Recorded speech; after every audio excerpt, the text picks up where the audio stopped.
Ngayong araw may malupit tayong sorpresa kasi dumating na naman yung bill ng kuryente namin. Bill namin ng kuryente ay 728. Nagbabayad kami ng kuryente. Sila tatay, kasama yan sa nagbabayad kasi connected yan dito sa amin. Yung wire na yan, papunta yun sa bahay nila tatay. Pero yung kontador niyan, kontador namin iisa. So ang malupit nating good news sa kanila, ito. Ayan sa tatay. Maliit man to tayo na bagay, pero alam ko matutuwa ka at malaking tulong sa'yo.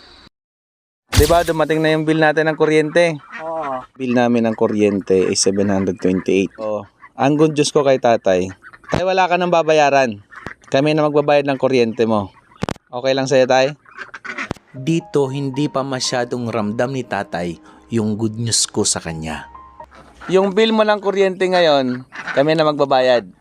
Ang akala ni tatay, yung para sa ngayong buwan lang. Akala niya yung ngayong buwan lang. Hindi. Simula ngayon, wala na siyang babayaran. Okay ba sa iyo, tay? Oo, salamat. Dito naramdaman ko na yung ngiti ni tatay. Kaso baka naman, dahil libre na si tatay sa kuryente, baka naman maglagay na siya ng rep, ng washing machine. Wala naman kami ganyan nagamit.